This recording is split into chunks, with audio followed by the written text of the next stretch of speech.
It's Remembrance Day today in London, everyone. The whole country here in Great Britain at a standstill this morning at 11 a.m., remembering the fallen. The O2 Arena is celebrating this year in tennis, and this gathering of the Elite Eight. And here in London, the saga and the rivalry continues. It's Rafa Nadal and Roger Federer. First time they played almost a decade ago. It was Miami, Florida. First meeting, the kid from Spain, 3-3 over Federer. At Wimbledon in '07, the first of their many classics. The final of Wimbledon, 5 sets to Federer. In '08, 9-7 in the fifth as Nadal wins that one. In Australia the following year in '09, 5 sets again to Nadal. And the Barclays London, Federer in 3 at the year-ending championship.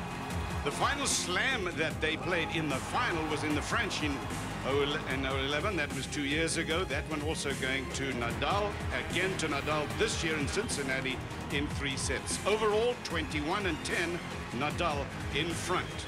But Federer has a very good record here in London at the year-ending championship. So it is Rafa Nadal and Roger Federer in the first of our 2 semi-final matches today. And bear in mind, everybody, that at 3 o'clock this afternoon, the second semi-final, Stan Wawrinka against the world #1, Novak Djokovic. Meanwhile, you can see the Energizer Bunny in Rafa Nadal, constantly in the mood. I mean, he is constantly moving.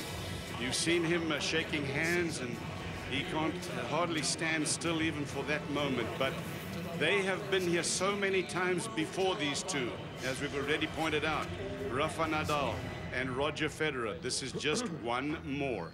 The question is, can the Lion, who has been the head of the pride for so long, Roger Federer, maintain his grip and at the top of world's tennis? Nadal and Federer coming up.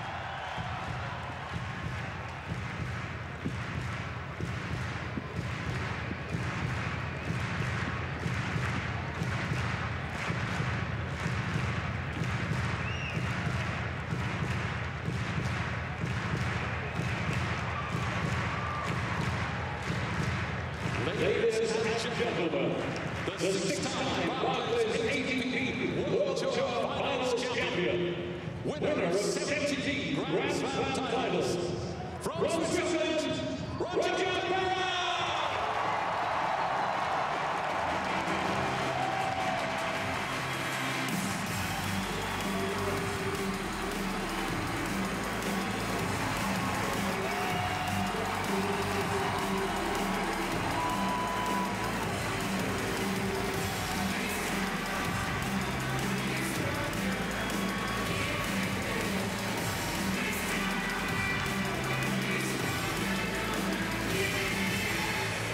Ladies and gentlemen, the world #1, winner of 13 Grand Slam titles, making his 6th appearance at the Barclays ATP World Tour Finals, from Mallorca, Spain, Rafael Nadal!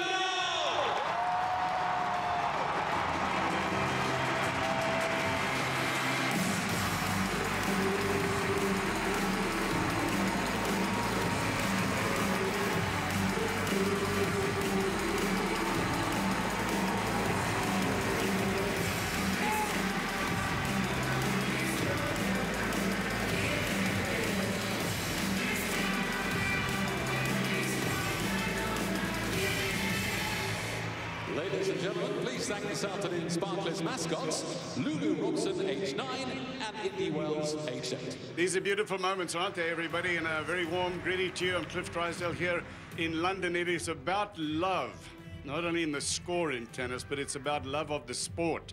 Never forget Kenny Rosewall and the way that he would rather be on a tennis court than anywhere else on earth. Forget the tension, forget the pressure, forget the drama. He loved it. Guillermo Vilas from Argentina.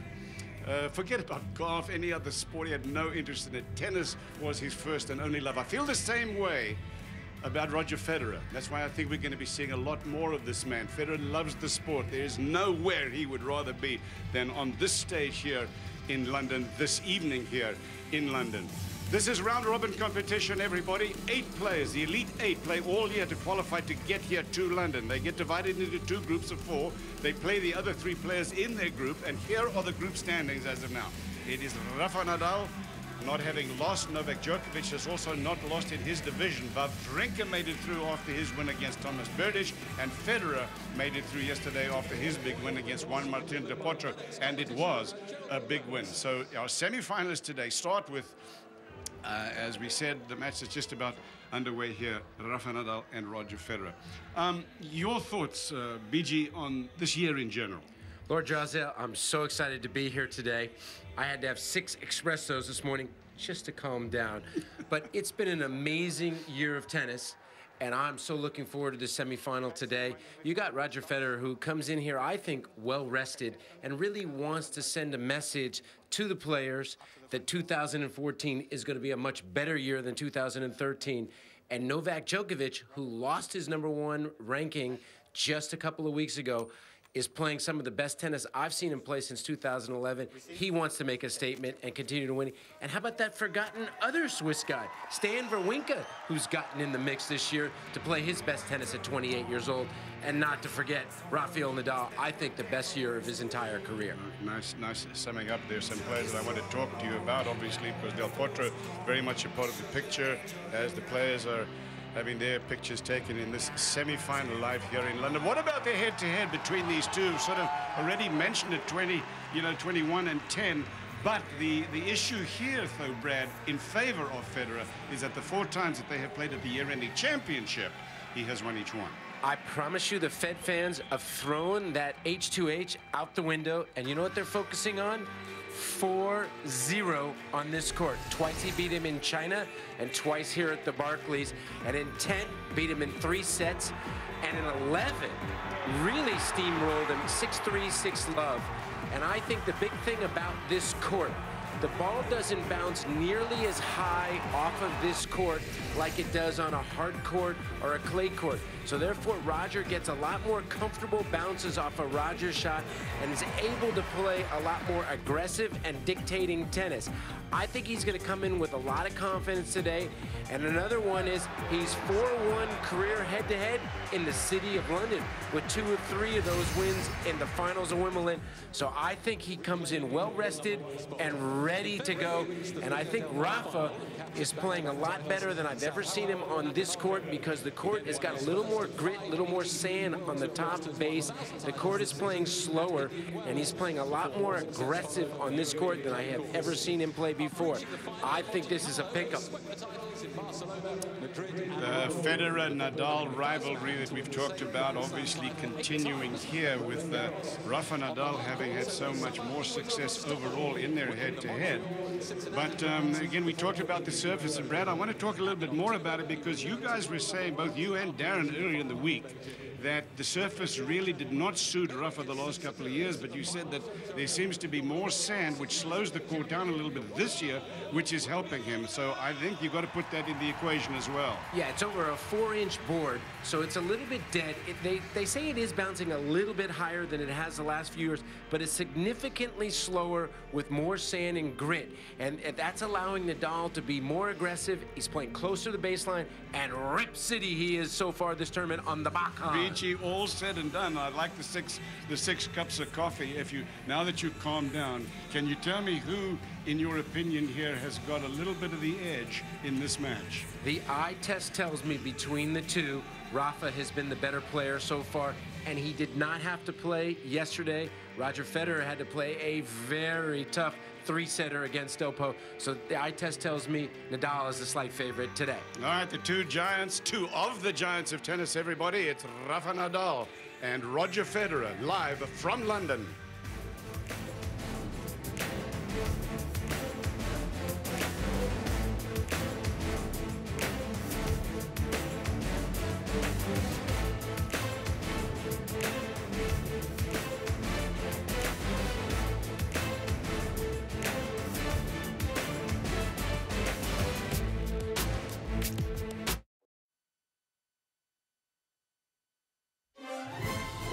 ESPN's presentation of the 2013 Barclays ATP World Tour Finals is brought to you by Rolex, official timekeeper of the Barclays ATP World Tour Finals. Emirates ATP Rankings, the ultimate measure of players' performance throughout the season. And Tennis Warehouse, the world's largest online tennis store, tenniswarehouse.com. You can take a boat out here to the O2 Arena or go in the underground. But let's listen to Darren Cahill with some thoughts on this match. Killer? Yeah, Cliff, just following up from what you guys said about the more grit on the court this year. I did steal a ball here from the doubles match, and it is quite fluffy, which means the extra grit on the ball on the court is actually cutting up the balls, and that's why we see Nadal getting a little more bounce off his ground strokes. He still has to work very hard for them, though. The other thing I also saw is the last couple of matches I've sat courtside for Roger Federer, and on his backhand side, we know it's really important against Nadal for him to be aggressive on the backhand, to at least stay neutral, but quite often to control the pace of the ball, he's lifting back and the head is coming up off the backhand. So pay close attention to him keeping the head down and driving through the backhand side. It's going to be really important for him to stay neutral on the backhand side today, because if he does drop that ball short, we know Nadal does control the points with the forehand. For me, I think this court does favour Federer. I give him a slight advantage, even though most people feel like Nadal's good form will get him through this one. I'm tipping Federer in 2 tight sets. Okay, so you take Federer, and BG is taking Nadal. It is a very, very close call. I'm inclined to favor Nadal for the reasons, Brad, that you said, and that is that Federer played a very tough match yesterday, and this court seems to be helping him a little bit. I also don't think that I don't think he's staying as far back on this court as he has in the past. I think he's learned his lesson. He's stalking the baseline much more effectively now, and that is a huge plus for him. So the crowd is going to be amped up for Roger. This is about as close to a Basel crowd as you'll ever see for Roger Federer. This is the first of 2 semifinals. Just want to remind you again, everybody, 3 o'clock Eastern time today. 3 o'clock Eastern time, Novak Djokovic taking on Stan Wawrinka, and then at 3 o'clock on Monday, the championship match.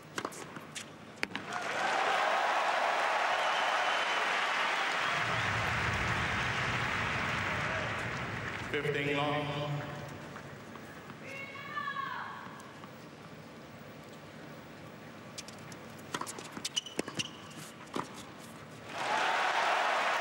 An aggressive serve and volley on the second point. I think that's the key shot for Roger today, is the serve.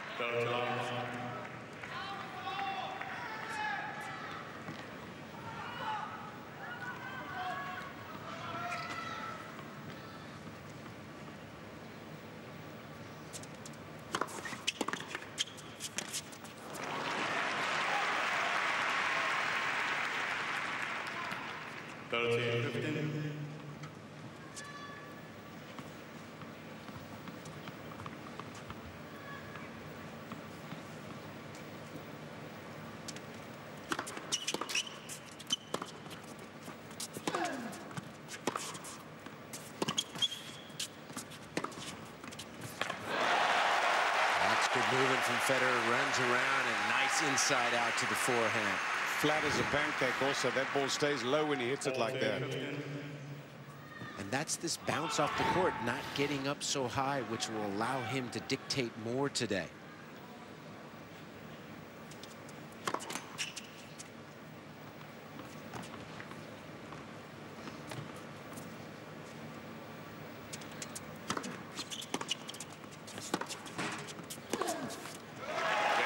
Federer yesterday had to struggle against Del Potro. This is our Rolex minute as we take a look back at what happened yesterday.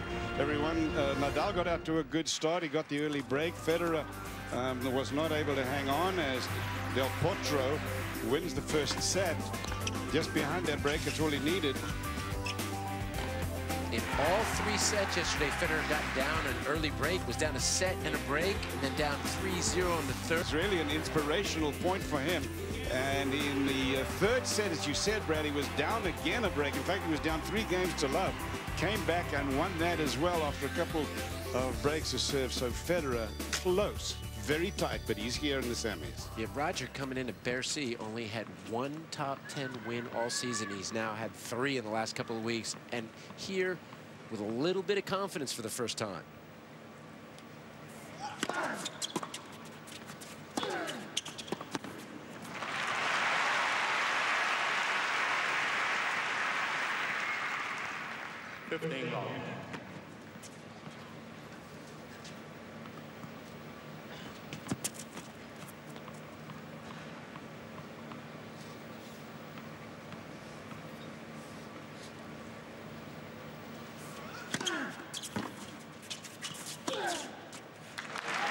Rafa Nadal is 27 years old. Mallorca, Spain, the Isle of Love, that's where he is from. He was born there. He still lives there. And he has fine-tuned his game to where he says now that he's playing as well as he ever has. And his results this year prove that to be true. I think he's a better tennis player now than at any point because his serve is better, his net game, and the biggest improvement, I think, is on the backhand side and also playing closer to the baseline.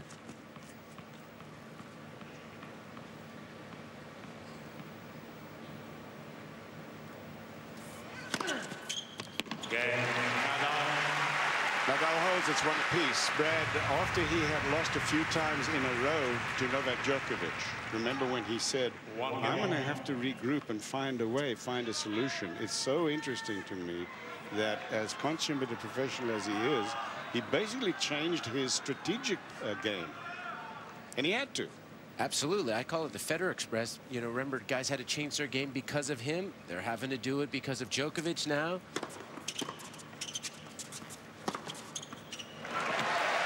Meanwhile, Roger Federer is 32 years old. He also lives in, was born in Basel, Switzerland. He lives very close to Basel, Switzerland. 44-10 record this year.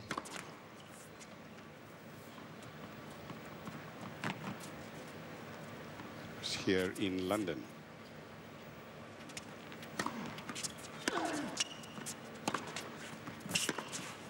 Not just to clarify, not this year, only just overall here in London.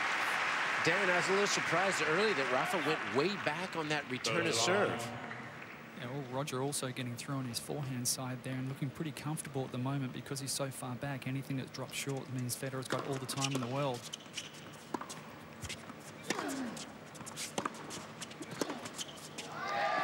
Federer has won the year-ending championship 6 times.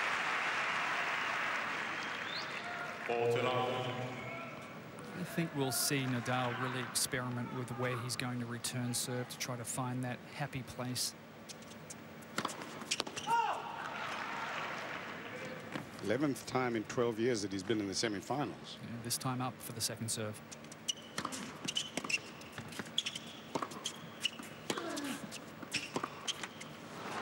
The only player to be in the semifinals more, Lendl, was in 12.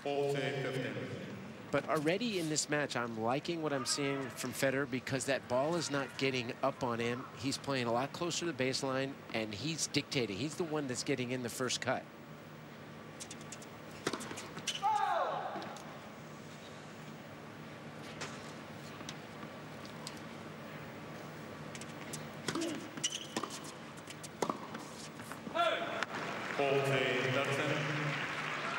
That's a good error, though, because to me, Roger's won immediately taking offense, and he doesn't want to get on defense. That's when it becomes a problem.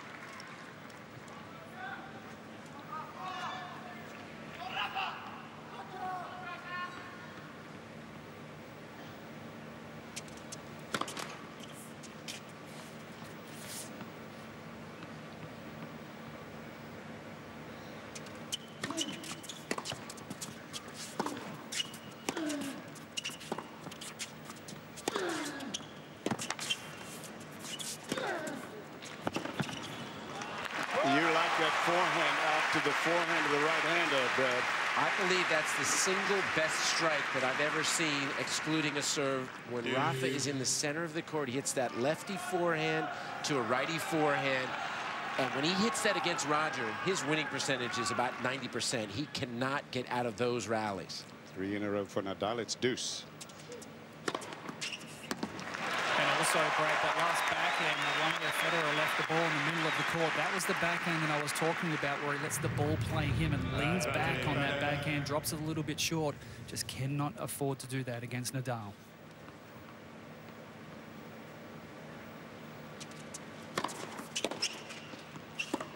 That's tough. Flattening out the forehand side from Federer into the Nadal forehand. On serve 2-1. Semi-finals year-ending event. Federer leads by 2 games to 1.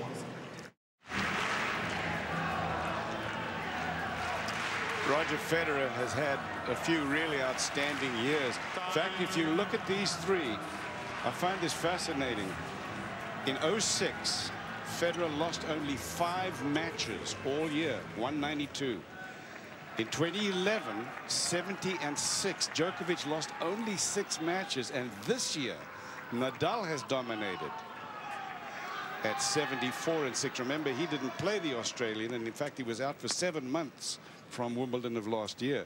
Dramatic records from all 3 players in 1 year. It's like the Mount Rushmore of tennis. Ruth, Garrett, DiMaggio.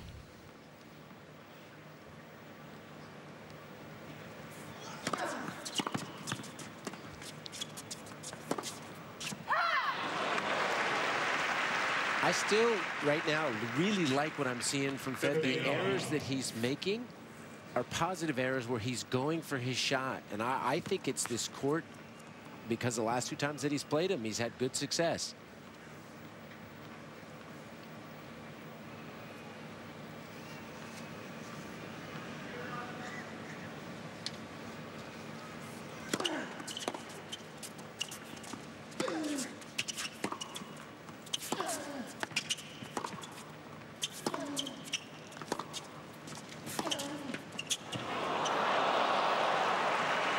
Darren, how important is it for Roger to keep the rally short and keep being aggressive with his forehand? I think it's important, of course, but on this particular court, I don't think it's overly important for him to rush too much, because he can keep the ball a little bit lower and out of that strike zone of Rafa. And I think one thing he's done pretty well this week is hit that knife slice, which is staying really low. Yet to see it so far in this match, but he can use that at any time.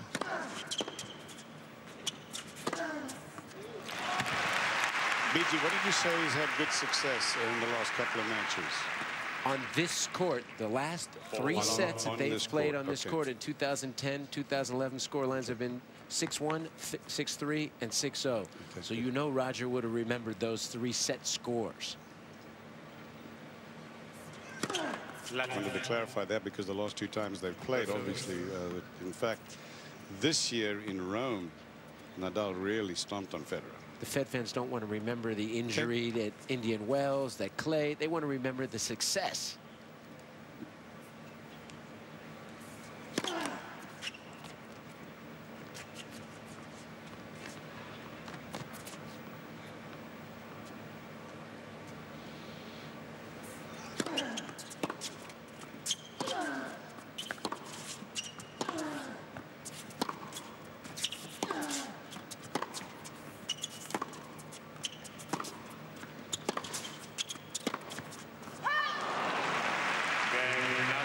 Two apiece in the first set. Stan Wawrinka said that what has really changed in his game now is his confidence quotient, and you've just seen it this year. He's had some very close matches. He's had a lot of great wins, and regardless of that, here after round-robin competition, he is in the final 4 of this Barclays ATP World Tour Finals. He'll take on Novak Djokovic. That's live on ESPN2 at 3 o'clock. Don't miss that, because this is one strong Swiss. 3rd most wins this year against top 10 players. You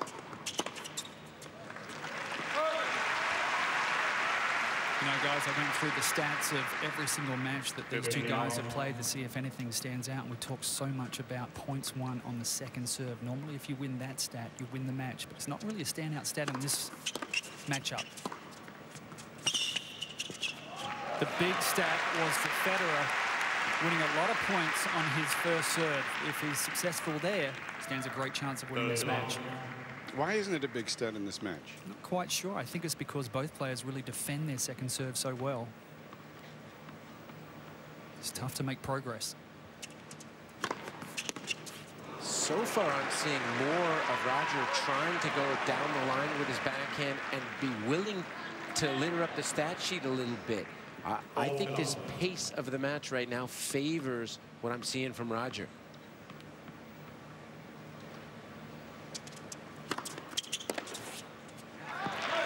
Miss hit on the return. Federer up 3-2. No breaks yet.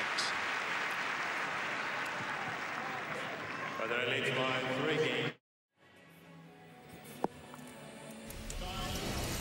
Let's take a look at inside the point already. The Roger Federer inside-out forehand. He's had good use with it already. Sets it up with a nice forehand on the line. Look at the footwork and early racket preparation. The inside-out forehand to the Nadal forehand, which runs away from him. And once again, look at him with a quick racket preparation, and the inside-out forehand is doing some excellent work. And I always feel like if you're gonna beat Nadal, you have to be able to go through his forehand, which Djokovic is the one player who can do.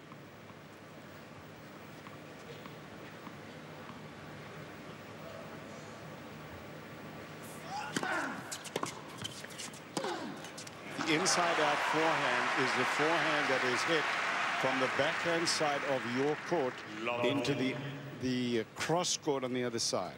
Yep. That's the modern forehand now. So many of the players hit their forehand better on the backhand side of the court than the traditional side where you would play the forehand on. 15.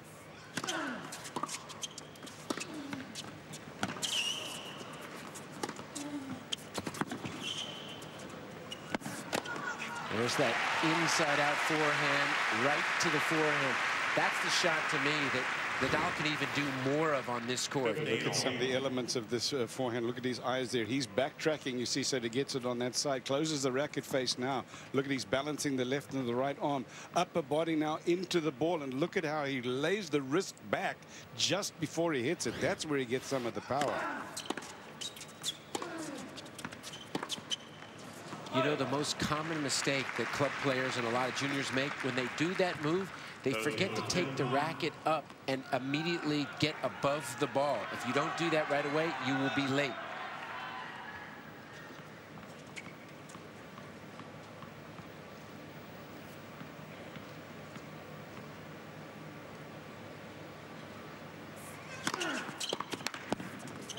He got it.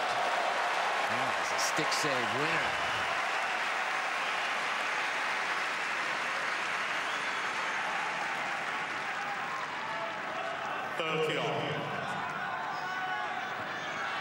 It's the first real look at somebody having a chance to break. It was a spectacular return. He was at full stretch, wide to the forehand. Clean winner, 30-all.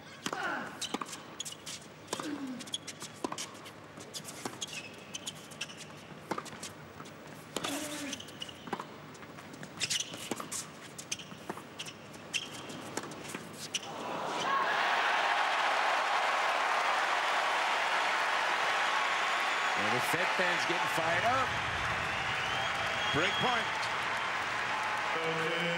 I'll tell you, big difference was Roger stalking the baseline, not retreating, half fouling.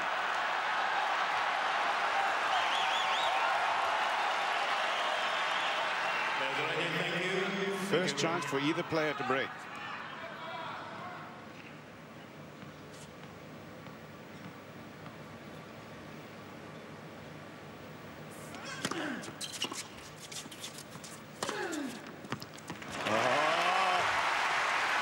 That's the BG one.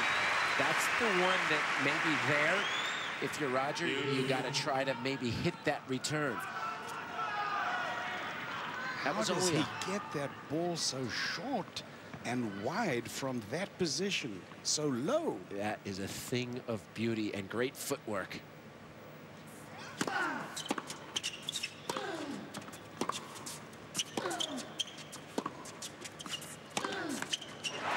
I'm telling you that shot that we were talking about would not have been possible with the mechanics, the technique, the rackets and the strings of yesteryear.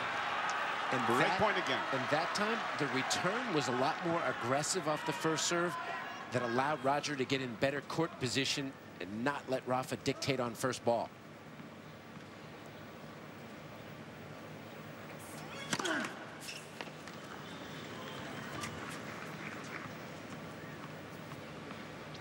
Second serve, break point.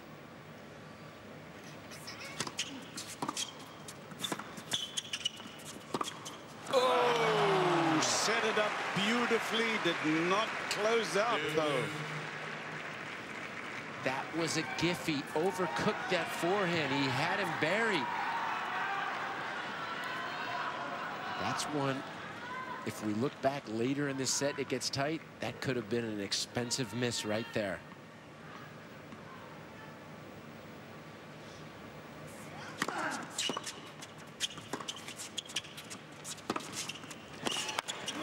That's what he was trying for. Never. This is his third break chance. Once again, an excellent return off the backhand side, deep.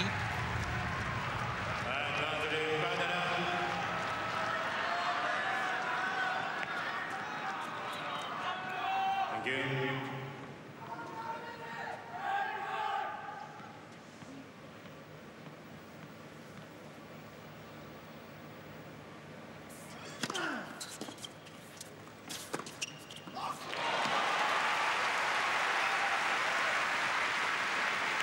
It's Boy, it makes amazing that shot look difference. easy. It's unbelievable. That ball cleared the net by about 1 inch. It was a couple of inches off the ground when Nadal's playing that over the high part of the net, and he makes that shot look easy. Incredible shot on break point. He just hits a working serve there, Darren. 107, but yet it's good enough for him.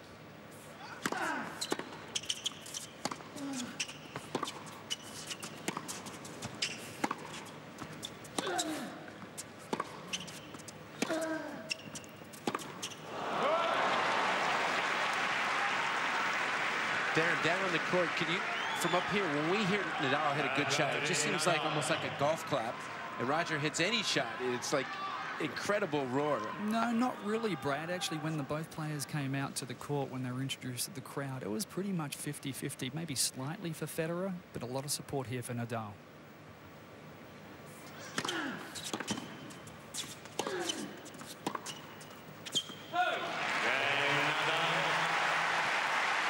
Boy, that was a tremendous game. 3 chances. Nadal holds. 60 titles for Nadal, 77 for Federer. The big one, though, the majors, 13 to 17. But there's an age gap there that would allow Nadal to close that gap. Masters titles, 26 to 21. I think that's the most impressive stat, the Masters Series titles. How about 302 at world #1? Nobody has held that position longer than Federer. No. And only 6 weeks separates the #1 between Djokovic and Nadal.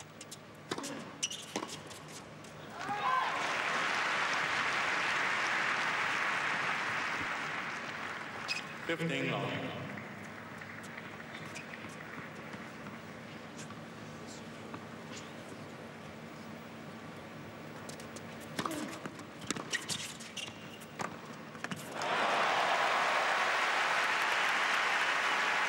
So much easier on your serve when you're 15-love, 30-love, when he's sprinting out to quick leads, Federer, and playing aggressive-minded on his serve.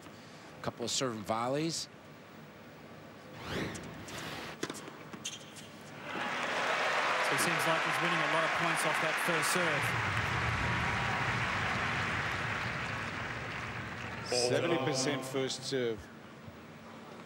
Also, when you're holding serve easy, allows you more risk you could take on the return. Yeah, he's really served well. Had an opening in the last serve game of Nadal. We get one again.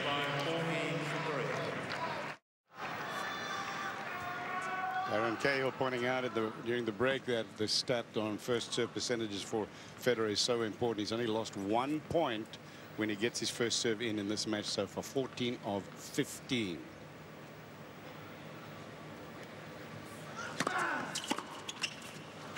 Well, how about Rafa has made 19 of 21 first serves for a 90% first serve percentage. He's winning 74% of those points and only played 2 second serves and won 100% of those.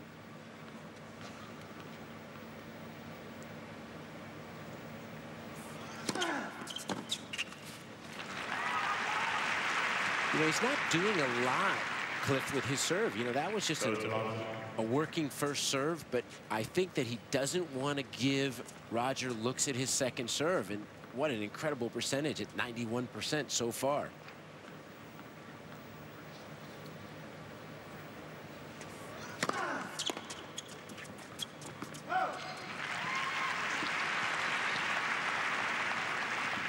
And when I watch Rafa, the more that I watch him from courtside, the more that he works his spins and speeds on a first serve as much as any player. And I kind of like him to the pitcher, Greg Maddox, who didn't hit that, you know, like fast, but he hit his spots. It was tough to hit against. And that's what Rafa's serve is. It's not that big, but yet it's very tough to get a good hit against it.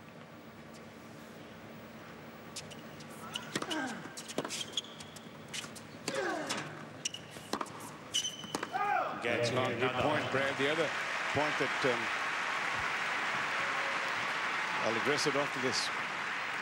Let's look at the shot spot here. Look at the difference on height bounce on a clay court to this one. Almost 10 inches of difference. And I tell you, that's the difference of Roger catching it maybe at his, you know, like his stomach, to catching it, you know, way above his chest. And that will allow him a lot more freedom today on the backhand, hence where he's 4-0 on this court against Rafa. And that's also the average height as well. That's not the one where he's trying to get it up high on the backhand. So there are times when he's got a little more time on the forehand where he can put that 6'2", 6'6" on the backhand side. There's a big wear down factor there. Yeah, he really can't lay back and hit that heavy top spin that he wants to get it up, because sometimes the ball gets left short then. That's the first double fault.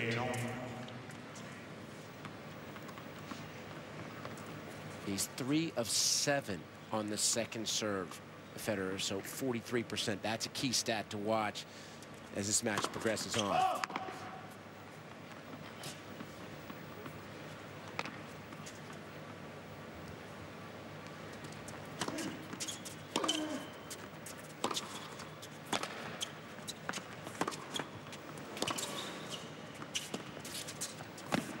Oh, dangerous slice approach into Rafa Nadal.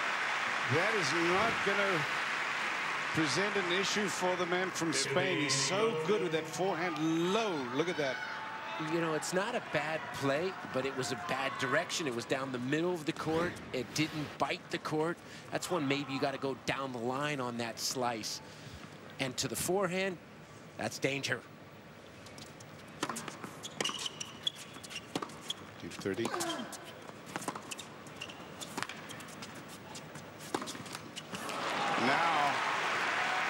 break points for Nadal. His first opportunity coming up.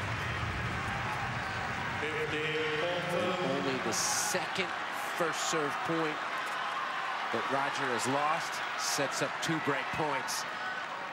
Thank you.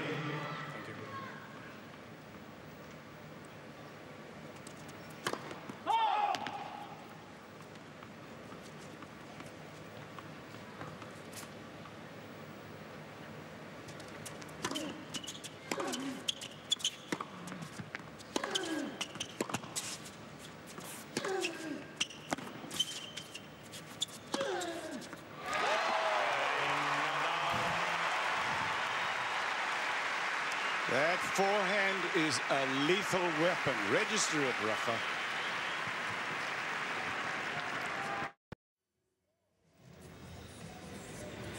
Let's check in on in-depth here on Brad Gilbert's favorite shot in all of the game.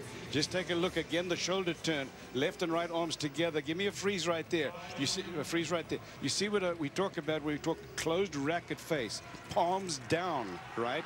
His eyes are on the ball. See how the right arm is balancing it. Now he's going to make his move into the ball. He's going to uncoil the upper body into it. Open stance position. And again, did you see how he let the racket face drop? He loosened the wrist just before he hits the ball. That's what gives him so much of the topspin. And as you said, Brad, this could be the best ground stroke in the history of tennis. And the margin of error. You were talking about Delpo's forehand. You know, maybe the single biggest strike in the game. I take this guy's forehand any day of the week over Delpo's. You? I like it better. I'm not sure I would say any day of the week, but I do think it's a better forehand.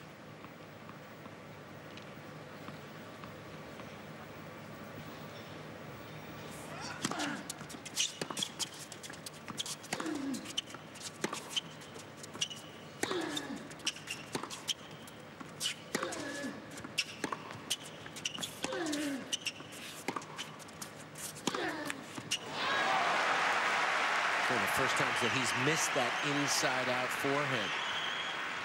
You can get to Nadal's forehand, but the only way to do it is with power and flatness. It's got to be really hit hard and flat. I.e. Djokovic, the backhand cross-court flat.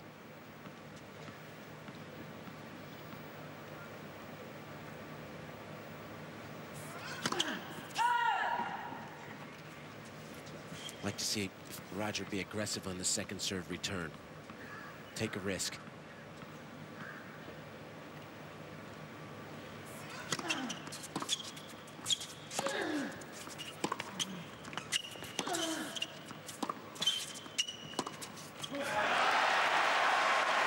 Wrong-footed him.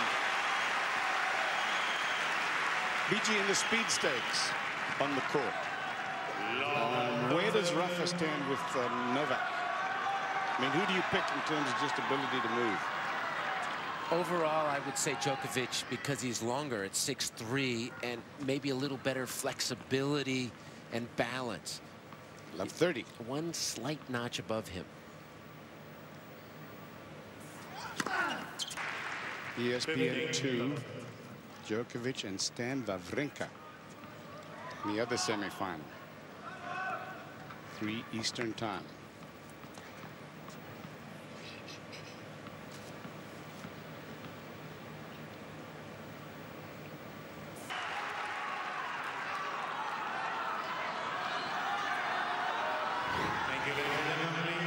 All right, he's had 3 break chances already. Got 2 more here.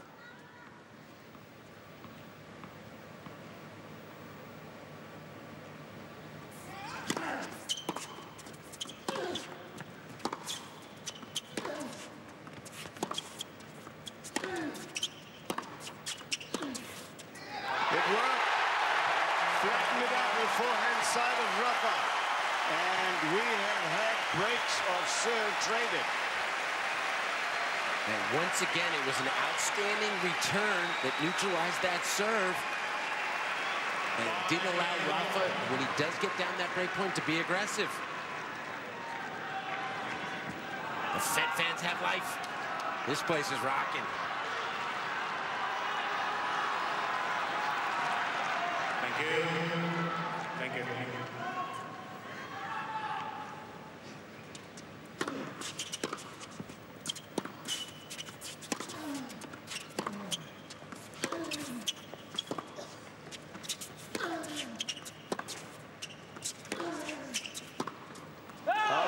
Missed it. Tell you, Roger's doing a good job of just hanging on the baseline, not backing away. And you know what we haven't seen a lot of yet? I don't want to jinx him, but we haven't seen a lot of mishits from standing on top of the baseline today.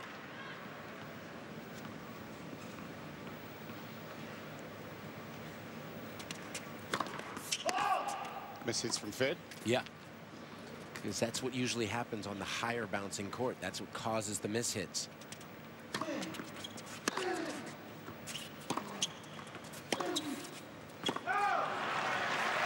Almost like what Nadal is trying to get that big forehand to bounce up on the other side. But this court is, as you have pointed out, Brett, not conducive to it. A couple of errors here. Serving for it. Rafa's a little frustrated with himself. Got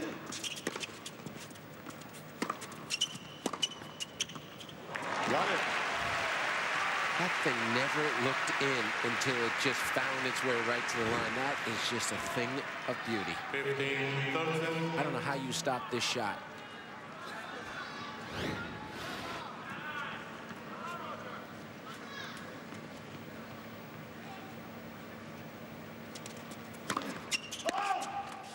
It was was a little shake of the head there from Roger after Rafa made that forehand down the line. He couldn't believe it either.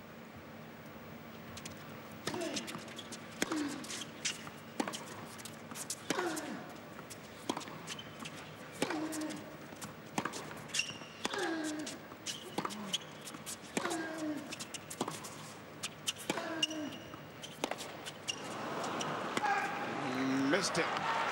15 Bolton. Great chances again for Nadal. A little surprised that we haven't seen a serve and volley maybe this game, especially after getting broken the last game. Remember the first couple of service games, he had a couple of them.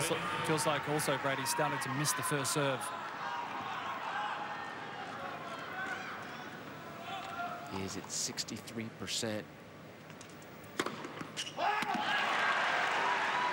Mr. Federer sounds the call on the right service line. The ball is gone. Oh, I'm not seeing a Rico line clipper here on the Rico line challenge. No, I think he's got 3, so he might as well use one.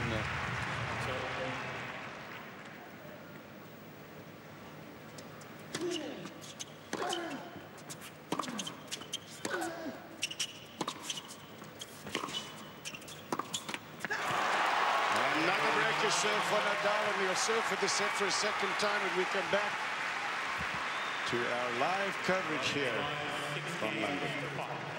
Yeah, that second serve stat. Yeah. Last time they played was in Cincinnati this year, and again it was another very, very tough match from both players. So Roger came out and played some really inspired tennis. And he had his chances in this match. But like he always does, Nadal hangs in there, and that's that inside-out lethal forehand that got him back in the match. And look at that one that curled on match point. And then it was actually out, and he did not challenge it, otherwise the match would have still been alive. First set, 5-7, and then 6-4 and 6-3 for Nadal. That was Cincinnati this year. Hard court.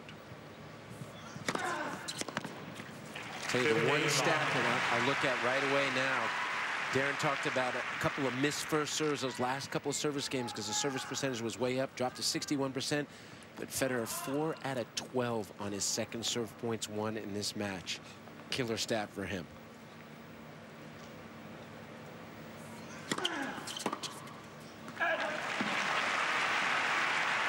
Been interesting to me that Federer throughout this tournament has been the one who has littered the stat sheet. He's got more unforced errors, more winners than any of his opponents. I mean, he's really trying to make things happen, and so far it's been working fine, but he is in trouble now. Oh, that's a nasty serve. Set points.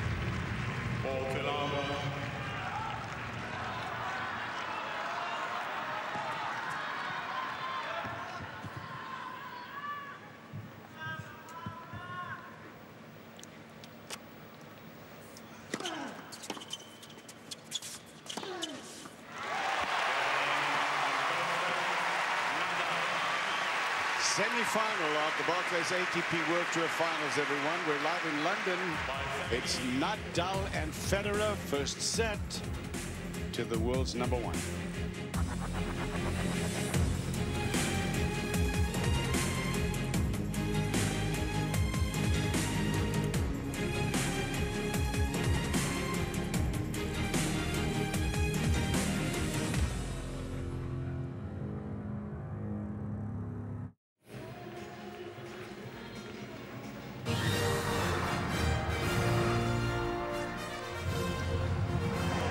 In the afternoon here in London, everyone. A warm welcome as we continue our coverage of the Barclays ATP World Tour Finals. The top 8 players in the world qualify for this event. They're divided into 2 groups of 4, and they then make their way hopefully to the semi-finals today, and that is where we're at. Warmly invited to join us for the second semi-final of the match, #2 in the world. Novak Djokovic, overtaken just a few weeks ago by Rafa Nadal, will take on Stan Wawrinka of Switzerland, and that's live at 3 o'clock Eastern time. It's a real important time right now for Roger Federer these next few minutes to re-establish himself. Otherwise, Nadal could get on a steamroll.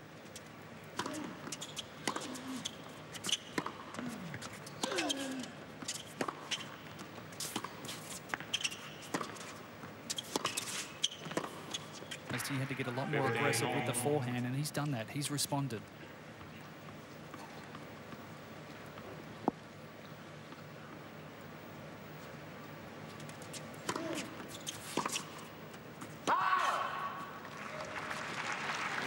Also, the beauty of Rafa was the first 8 games of the first set during the challenge here. Really, he was outplayed in those first 8 games. But you look up to the scoreboard, and that's 4 games all, and he's made no progress. The Rico challenge, which is just out.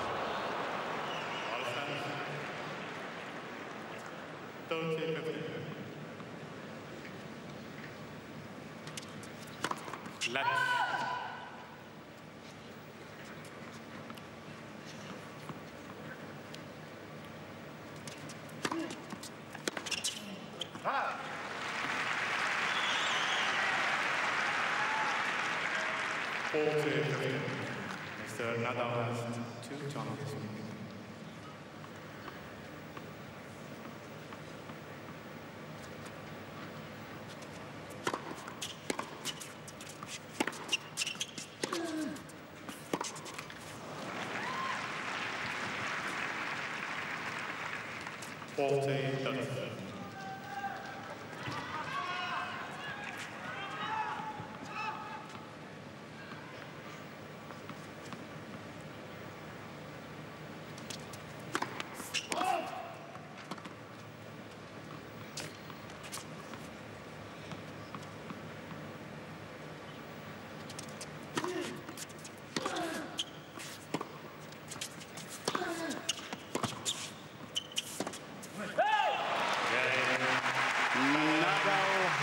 First game, second set after losing the first to Rafa Nadal. The Dolphins and the Bucks, 2 teams looking to make up some ground on Monday night. It is the Bucks that have got a little more ground to make up. The Dolphins winning their first 3 now at 4-4. Coverage beginning Monday night countdown at 6:30 Eastern. Then Miami, Tampa Bay, 8:25 Eastern on ESPN, and also live on Watch ESPN. It's been a rough year for some Florida teams. Bucks haven't won a game. Jayville, who hasn't won a game, is kind of known now the second home of playing over here in London. Miami's got a lot of struggles going on at the moment. Should be interesting talking point on Monday night for Mikey Tirico.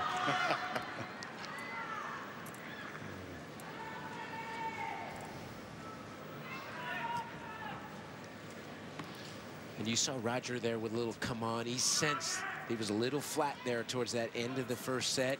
I think he knows when he needs that energy.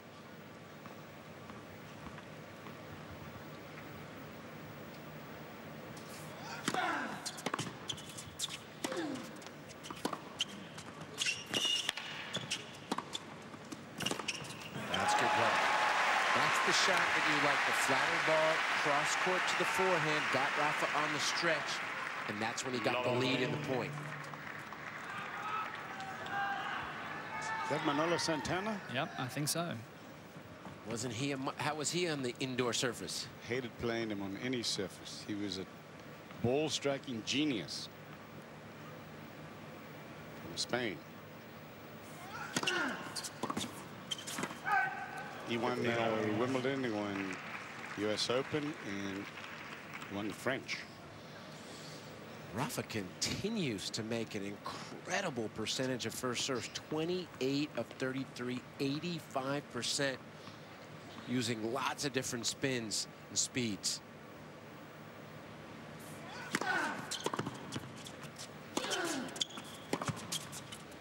There's that shot again. Inside out forehand. The rally hit place. I tell you, he's had great success when he has taken Roger to the forehand. But look how many balls are near the sidelines. No breaks to serve in the early stages, although Federer had his chances, and then a lot of breaks suddenly.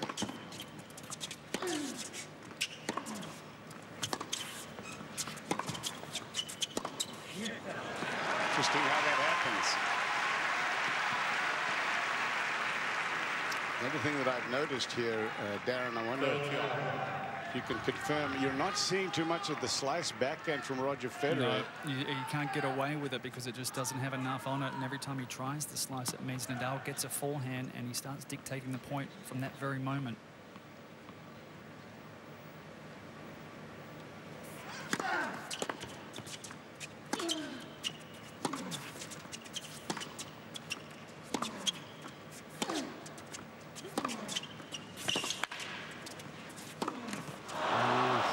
Set up the point perfectly.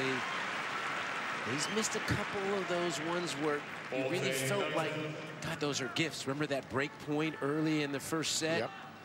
At 2-3, that one was to set up a break point. It's a 17th unforced error. He's been making a lot of first serves, has Nadal, but just about every one of those first serves is going to the Federer backhand. He does not break winning patterns. Now there's the forehand. Yeah, Darren, to your point, Rafa is the most content player I've ever seen to when he has a winning play, not to change it. Some players will just, okay, I want to see what the other side is. He will stay with that winning pattern until you can prove him wrong. Love that about him. Deuce.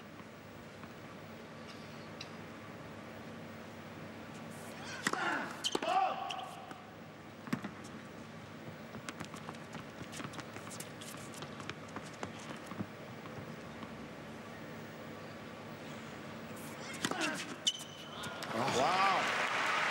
Federer was moving to cover that serve into the backhand side that time. It's like he caught him out of the corner of his eye at the last minute.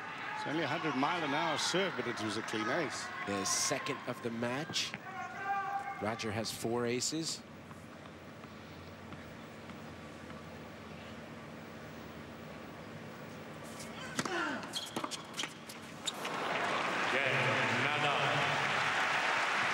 Even in the second set. Yeah, the only time I'll really see him break a serving pattern is if he's down a break point. Then it's a 50-50 as to whether he's going to pop that left-handed serve down the middle. But 9.5 times out of 10, when he has a game point or he's up in a game, he continues to pound away at that Federer backhand.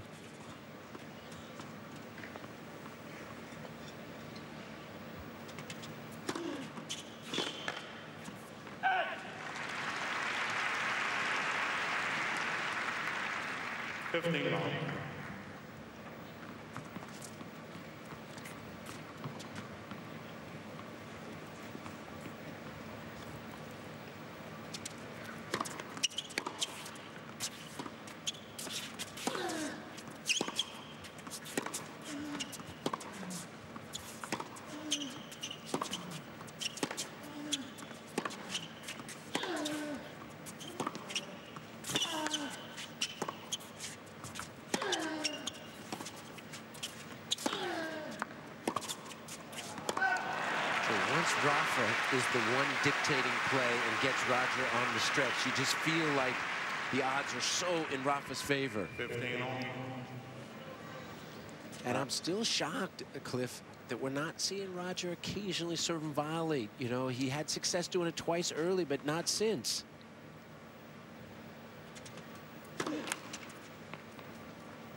It is tough to serve and volley as a main course. I agree that you could throw it in every so often, but it's dangerous.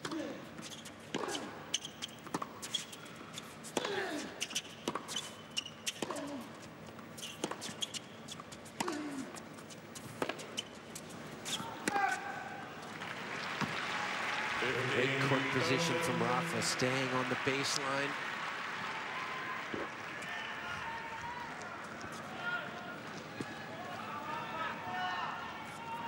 Heads up. 15-30. You feel a little trouble brewing.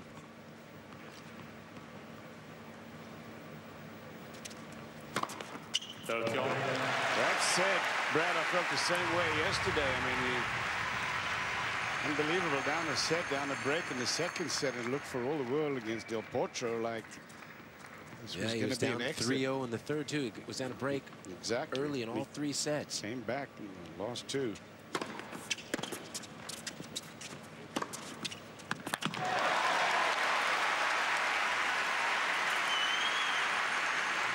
First serve has been good, 62%, winning 77% of those. It's just when he's missed that first serve, he's 6 of 16 on the second serve at 38%. So that's been the killer stat so far in this match. Okay,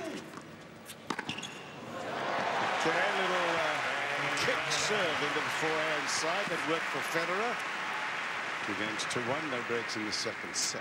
Down a set. Federer leads by 2 games to 1. Let's take a look at inside the point. Roger Federer started off this match. First service game, nice, easy serve and volley. Second service game, nice serve and volley, half volley. Not since those first 2 service games has he attempted one. I'm not saying that has to be the basis of his game, Cliff, but I'd like to see it at least once, sometimes twice a game. But if you're 2 for 2, that's the one stat you look at and say, okay, I'd like to see you be 7 for 8. I'll sign 6 on for with- 8, you know, something. I'd sign it once a game. I think 2 is pushing it. I just think Nadal just returns serve too well. But I also think by Roger not surviving since then, it's allowed Rafa to change his position, sometimes up, sometimes back, and he's thinking that he's not going to do it. He throws in a couple of those. Maybe that will get him to have to play closer to the baseline.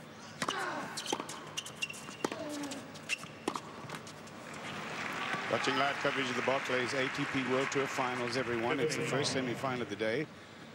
Rafa Nadal and Roger Federer. First set to Nadal. Couple of breaks to serve. He was broken once. 7-5 Nadal. Second set on serve. 2-1 Federer. Third line.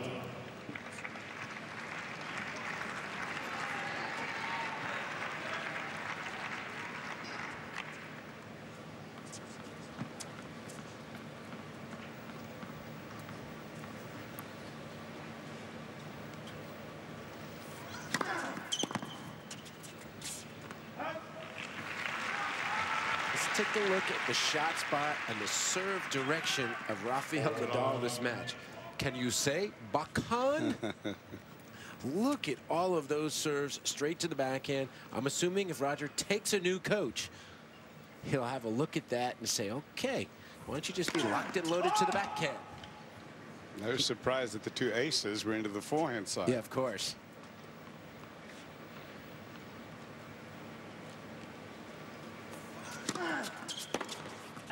Game Nadal. Easy game for Nadal. To Rapice. 2 games on.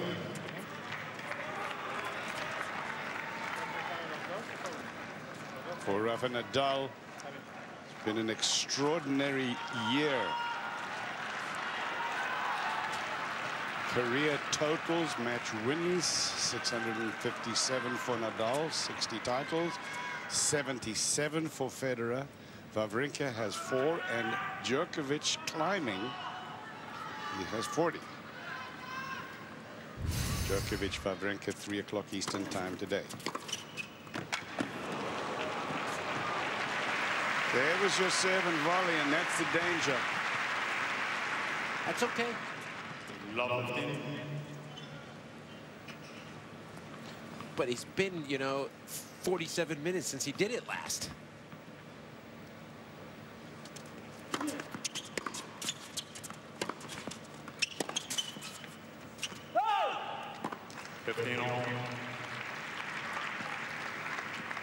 Nadal takes that slice backhand away from Federer. Just doesn't, he just cannot use it. It just plays into Nadal's game. Yeah, he fears that if he doesn't do enough with that slice or get it in a good spot, he's going to be on defense and not be able to get out of it. Rafa can get out of defense to offense. Roger has trouble against Rafa doing that.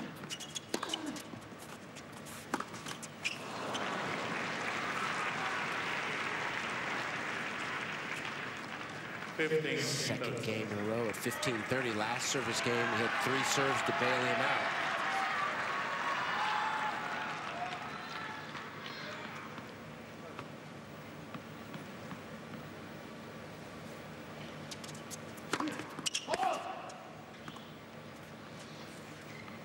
This time Rafa moves a little closer to the baseline on the second serve return. Big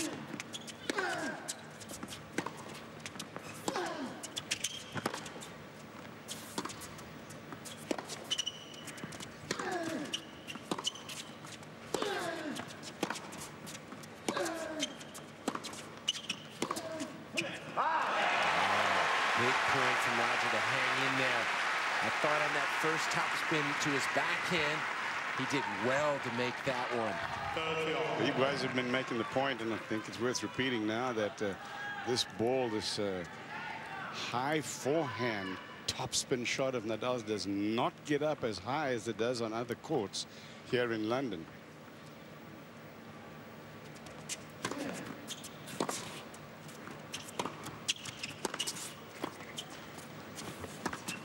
Trouble. He just passes too well. Didn't do enough with that first volley. Kind of caught too much of the middle of the court. And when you give Rafa a second look, good night, Irene.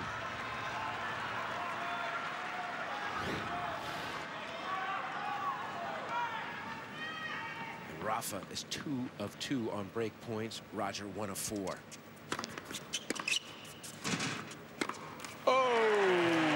Forehand into the net, and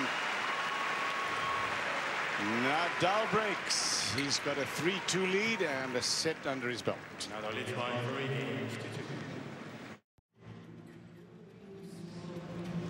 I understand it's been a long year, everybody, but you'd never see this from Roger Federer. He was swearing at himself in German under his breath in this match yesterday with Del Potro at this stage in the second, and then earlier this week. Have you ever seen this from the mild-mannered David Ferrer of Spain, number 3 in the world? The beast came unglued. It's the end of the year. It's been a long year. There's tension and pressure at the best of times, but it just finally gets to the guys. Well, Ferrer had used to do that about 6-7 years ago, and that guy was no longer. But that was his 7th straight week of playing tennis. Go 0-3 in your group. And that's what happens. And Roger was very upset yesterday. Very lucky to pull that match out. And in big trouble here now. As I said, Brad, it was about this stage of the match against Del Potro that Federer really let loose. He was able to come back. Really like when Rafa gets behind on his serve. It's amazing how much he slows down, takes his time. When he gets ahead on the service game, he speeds up. Really loves to set his tempo, be played.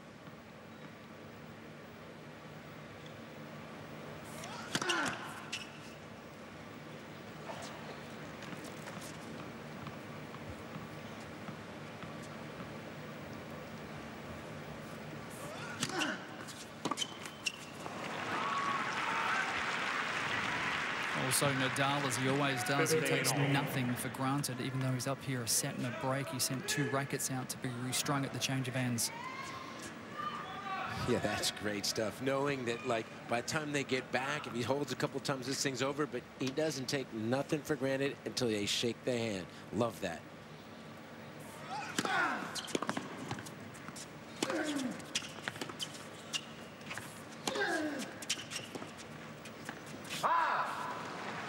See, that one, the ball did kick up a little higher. That one is so difficult to slice.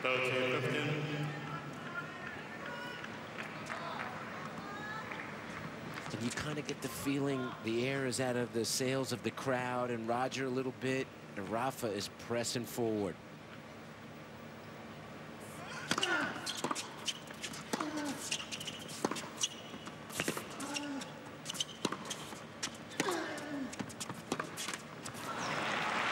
Trying that flattened out forehand down the line. That's over the high part of the net. Another unforced error.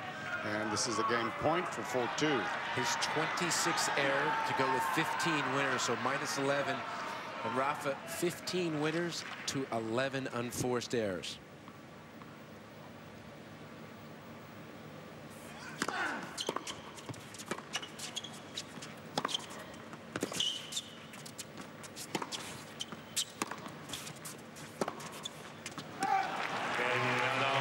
Nadal holds for 4-2 in the second set, having won the first. Jimmy Johnson's got a slim lead over Matt Kenseth with 2 races left in the chase. There's a 6th title and NASCAR history is at stake. Who will have what it takes to rise to the top? Chase for the Sprint Cup at Phoenix, presented by Quicken Loans, today at 2 Eastern on ESPN. I tell you what, they've got to be excited about the chase, but of course Jimmy Johnson is in the mix, and he will win it. He's the beast of that sport.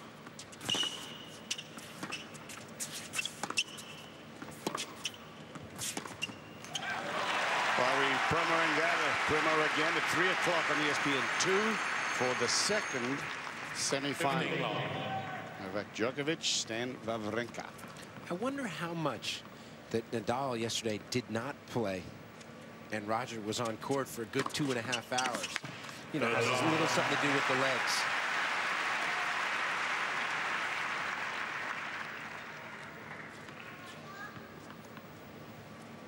There was a serve and volley. They don't count that as a serve and volley, but I count that as a serve and volley because he was moving forward. What you count that matters, bro. Yes, I'm the statistician. You're the numbers guy. 10 point.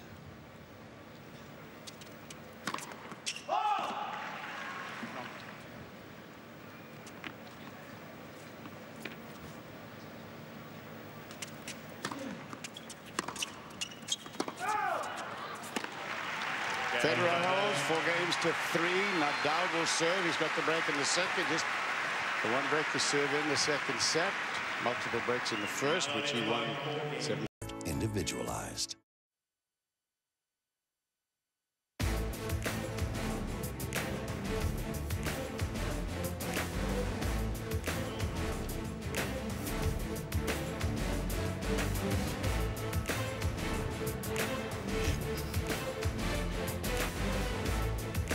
This afternoon, 3 o'clock, everybody. This man, Stan Wawrinka, and the world's #1, Novak Djokovic, in action. You're warmly welcome to join us for that. Doubt that you will be anywhere else this afternoon. Of course if you've you're been going to be watching with this. us. Lord Drysdale calling it. Djokovic and Wawrinka. They had 2 epic 5-setters this year. Stan would remember that one he blew at Australia, 6-1, 5-2. But he's lost how many on the trot? 13. Too many. 13 on the trot. 14-2 overall.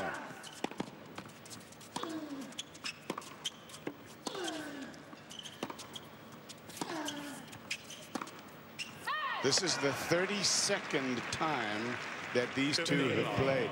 It's kind of interesting. Roger Federer has been around for so long, but the others in this big 3 with Federer, Nadal, and Djokovic have also played a lot. Yeah, the forehand has let Roger down. That's his 17th unforced error today off that wing alone. Oh, there's a beauty. Cross-court two-handed beauty from Federer. And that's one right there, looking at the shot spot, knowing the serve's coming to your backhand, and he committed to the shot. You know it's coming there. He had it locked and loaded and went for it.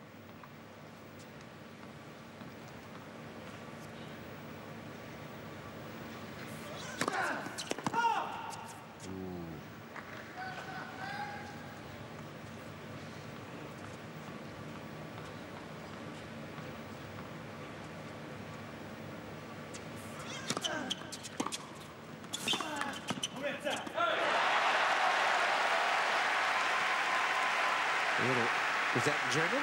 Swiss German? Little Swiss German. How's your Swiss German? Very, very mediocre. But a chance at 15-30 for Federer. And a couple of great backhand returns. Wonder if now Rafa will break the pattern, maybe go to the forehand.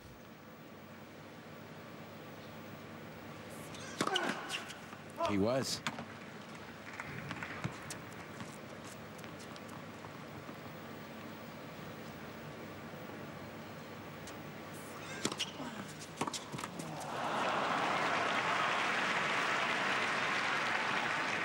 I find it very interesting as you take a look at this. Nadal and Djokovic, 38 meetings, 22 and 16. Favorite Nadal, Federer 32. He just mentioned that. And Federer, Djokovic have also played 30 times. It's amazing how they have dominated in this last decade. The 38 times they've played is the most two guys have played head-to-head in ATP history. But this is the rivalry in the sport at the top that is just not confined to two guys. Oh, Rico challenge, but that's a line clipper.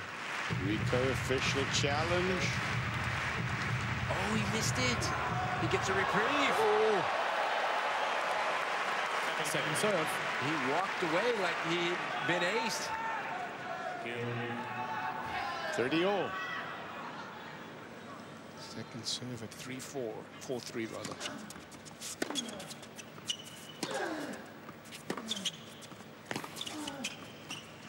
Oh! It is, I don't know, Brad, I don't agree. He's got to stay back. Going into the net against Nadal is just like committing suicide. He was in good position there. That was just a little lackadaisical. You know, went for a little precision drop shot. Maybe he could have ripped that backhand. But it's been the expensive misses today. That's his 30th unforced error that have cost him. And a lot of them been on key points, break points, deuce points.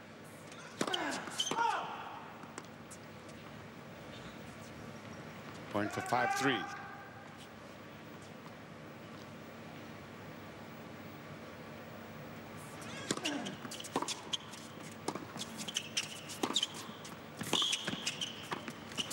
That's an excellent shot. That's a working pass where he didn't try to outright pass him, just put it down in the feet and say, okay, make it his second volley. And I wanted to ask you a quick thought, Cliffy, when you brought up that graphic about 38 times that Djokovic and Nadal played, at 27 and 26, these guys theoretically could maybe play another 20 times. They could be in the high 50s to low 60s by the time their career is over. Absolutely, and don't forget that you know, Kenny Rosewall played the final of Wimbledon in the US Open when he was 30 in his 40th year. And what about Jimmy Connors? Remember semi-final, had a remarkable run. What was he, 38, 39? Yeah, Andre Agassi made the finals US Open when he was 35. And if you love it, like Federer does, he's not going anywhere. 15-all, trailing 3-5 and down a set.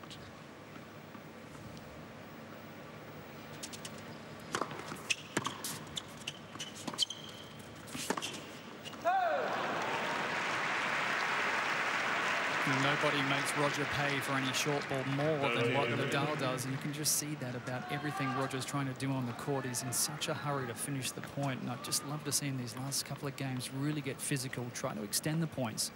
That's how he broke back in that first set, playing long rallies. Maybe that's trusting the, you know, a little bit of fatigue from yesterday, trying to short the point and try to get a couple of cheap points.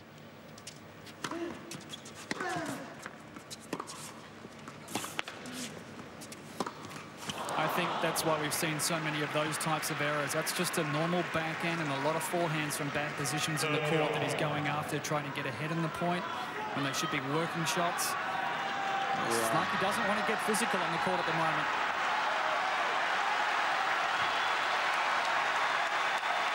Crowd are trying to get behind him. Thank you.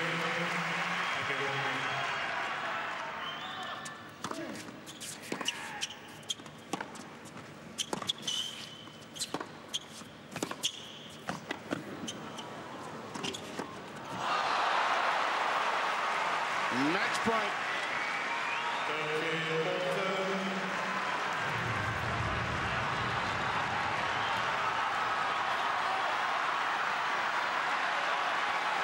This will be the fourth break point of the match for Rafa Nadal, and 3 of 3.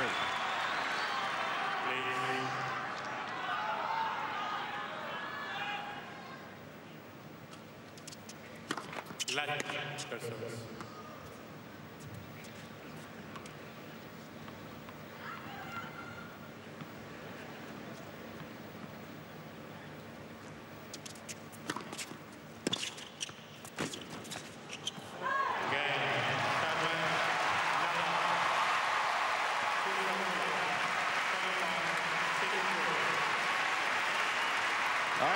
change-up play, Brad. I like it. I mean, I think he's got to do it, but it's a low percentage play to try to come into the net against Rafa Nadal. He is just lethal on the passing shots. Rafael Nadal came into this event this year, Cliff, with a 9-10 record, an under 500 record. That's 4 wins on the trot now. The slower court, this is the most confident I've ever seen Rafael Nadal playing on this court, playing a little slower, more aggressive, and he looks, to me, as good as I've ever seen him look on an indoor court at the moment. Federer says goodbye to this crowd in London. Will he be back next year? Is he going to make the top 8, Brad? I got him down as making the top 8 one more year at least. I think he's going to have a better year in 2014 than he did in 13. I agree with that. So we have a finalist here, and it is going to be the Djokovic-Wawrinka winner to take on Rafa Nadal in the championship match. That's tomorrow night at 8 p.m. Local time. That's 3 o'clock on the East Coast back in the US of A, and warmly invite you to join us for that match. So Rafa Nadal is through over Roger Federer. He makes it 22-10 overall now. Nadal in straight sets today.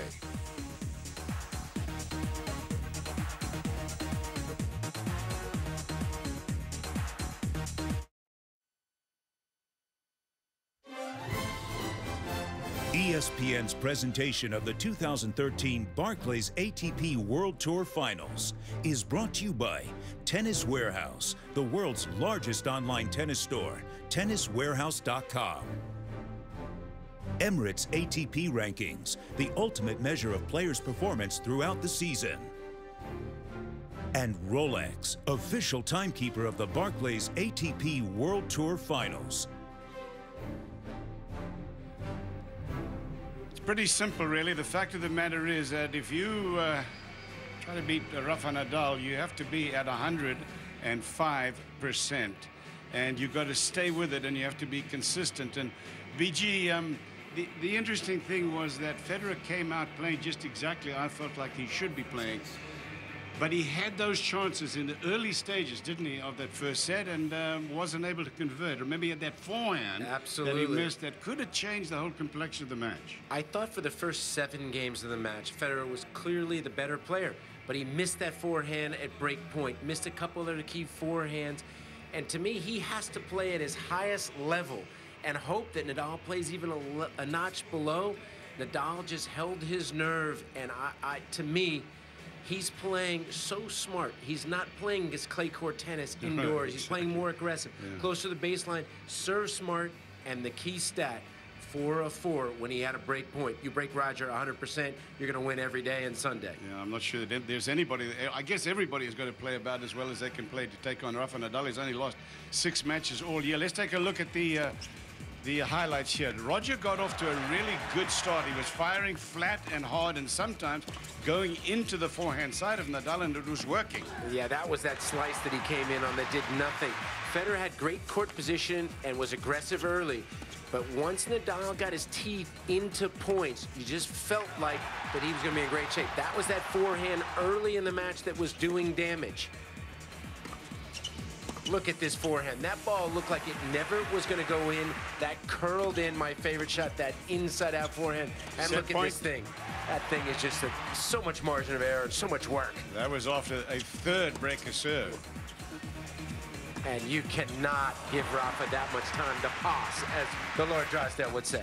Well, that's the problem. I mean, you know, Brad, let's be honest. You were talking about having him coming in more often. The problem was you come in again, and I do think you've got to at least mix it up and come in some, but you've got to come back only behind the very best shots. Here are the numbers. Well, a couple of numbers that jump immediately out was the second serve points won. Federer only 40%, 4 of 4 on break points, and Nadal served at such a high percentage. He was in the high 80s through the first set and a half. It came down a little bit, 77%, and how many of those were to the backhand? Wawrinka and Djokovic in action tonight from here. It's going to be 3 o'clock in the afternoon on the East Coast, everybody. So warmly invited to join us for that. We're going to take a break. When we come back, we'll talk to Rafa Nadal, the winner in today's semi-final.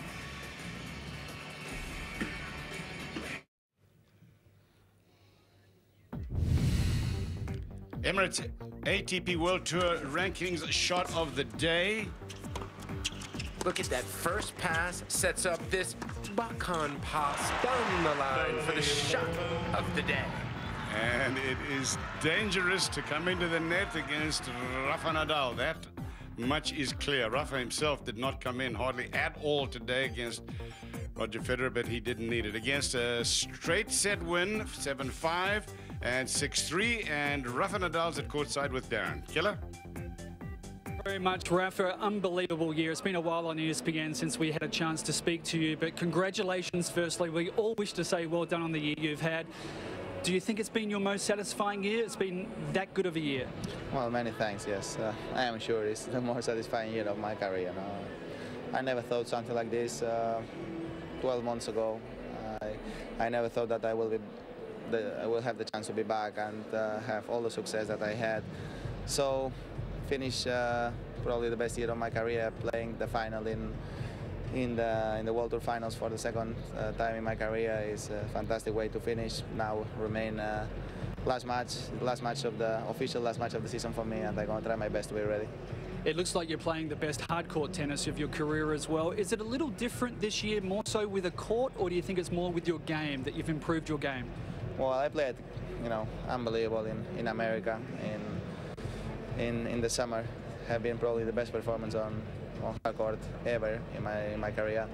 Here is a little bit different. No, it's difficult to compare here and there because the conditions are completely different. But anyway, even like this is a great news to be in the final. Probably I didn't play as good as I did there, but even like this, I had the ability this time to manage to win 4 matches in a row against the top 8 players, so that's unbelievable for me in this court. We get a little bit of a rest now, and you go back and probably watch the match, the next semi-final on television. Novak Djokovic up against Stan Wawrinka. We know Novak very well, but talk a little bit about Stan if he was to get through to the final. I know him very well. He's a good friend. Stan is a player that he improved a lot during the whole season. He's playing an unbelievable tennis, very aggressive. He's playing more aggressive than ever, and we saw him playing great in Australia, playing great in Madrid, in the United States, in the US Open, playing unbelievable. That semi-finals against Novak, he had his chance. So will be a tough battle this afternoon. No? We'll see which is the opponent tomorrow. Rafa, well done. Congratulations on the year-end #1, and good luck in the final in the World Tour Finals. Thank you very much. Thank you. Cliff, back to you. Thanks a lot. It seems right, doesn't it, Killer, that this man who has had such a fantastic year should be in the final, and that is indeed where he is. So, Brad, we got to remember that as you take a look at this, that he was out for 7 months before this all started. Well, the one number jumps out right away, 36-3. The most hardcourt wins that he ever had in his career was 31 in 2007. I believe it's because of how much he's improved the backhand, his court position, and willing to be more aggressive. It's so well earned at playing for $1.9 million cash to win this event. The remarkable thing to me, really, when you look at the history of Rafa Nadal, is that it looked for all the world a couple of years ago. Like Novak Djokovic had got his number, he was tuning in pretty regularly, and then Rafa Nadal at the end of that year, 2 years ago, said, listen, I've got to find a way to figure out this Novak Djokovic game. And he did. And the game has really translated from not only to his efforts against the world's #1 Djokovic, but to everybody else. So that this year he has been spectacular, losing just 6 matches all year. You know, obviously it was a tough year when he lost all those matches, but I call it the Djokovic effect, made Rafa a better player against Djokovic and everybody else. And I think that he's become a more economical player as well.